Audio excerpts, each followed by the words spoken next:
खासकर यूपीएस का, और एक बात कही जा रही है कि कर्मचारियों की सैलरी की डेट भी आगे पीछे हो सकती है। तो इन तमाम चीज़ों के ऊपर क्या कहा?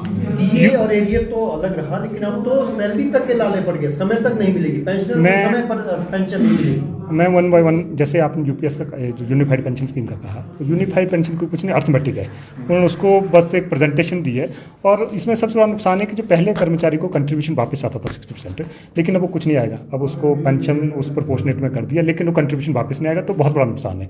तो मुझे नहीं लग रहा जो यूपीएस है वो एनपीएस से वर्स्ट है, तो इस करके हम इसका विरोध कर रहे हैं और हम मांग कर रहे हैं कि सभी जगह ओपीएस लागू कीजिए। और दूसरी बात कही जा रही है जो आपका सैलरी और पेंशन का है, और मुझे लग रहा है गवर्नमेंट का एक बहुत बड़ा जिम्मेदारी है, क्योंकि जो कर्मचारी, हम ऐसा तो नहीं कि चैरिटी हम मांग रहे हैं, ये तो हमने श्रम किया होता है, मेहनत की होती है, पेंशन भी कमाई होती है, सैलरी भी कमाई होती है, और गवर्नमेंट को जिम्मेदारी से आगे आना चाहिए और उसकी कोशिश रहनी चाहिए कि पहले को उसकी पेंशन और उसकी सैलरी कर्मचारी की मिलनी चाहिए।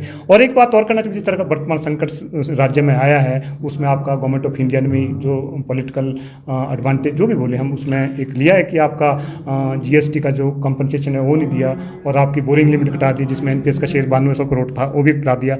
तो उससे क्राइसिस तो स्टेट में आया। हम गवर्नमेंट ऑफ इंडिया से भी कहना चाहेंगे जो 9200 का शेयर है गवर्नमेंट ऑफ हिमाचल प्रदेश का, जो एम्प्लॉइज़ का शेयर है और गवर्नमेंट का शेयर है, उसको स्टेट को दिया जाए, ताकि जो स्टेट की आजकल वित्तीय स्थिति बिगड़ी है उसमें सुधार हो और कर्मचारी और पेंशनरों की पेंशन समय पर दी जा सके।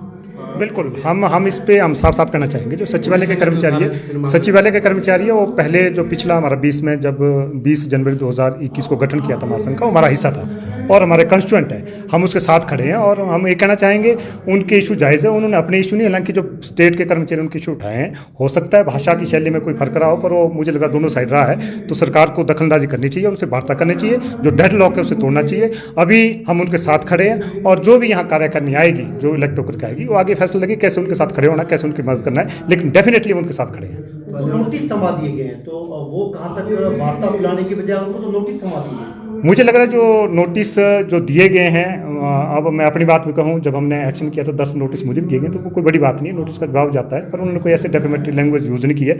जो बातें कही है, तथ्य पे कही है, हो सकता है कहीं की हो यूज़, तो उसका भी सरकार देखे कि वो उसके परिवार के सदस्य हैं और उन्हें माफ़ किया जाना चाहिए और उनके साथ वार्ता की जानी चाहिए। लड़ाई आगे ज़्यादा चलेगी? ऐसा देखो, ऐसा मुझे लग रहा है सरकार और जो कर्मचारी के बीच में एक तालमेल रहना चाहिए।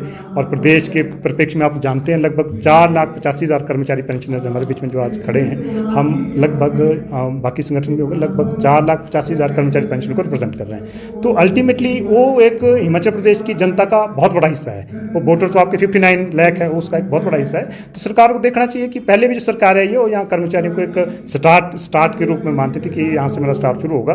तो मुझे लग रहा है वर्तमान जो सरकार बैठी है उसको अपने इस पर चिंतन करना पड़ेगा। जिस तरह से कर्मचारी से शिफ्ट कर रही है, तो अन्यथा उसको उसका एक खामियाजा भुगतना पड़ेगा, क्योंकि कर्मचारी में आज हम देख रहे हैं कर्मचारियों में भारी क्रोश है।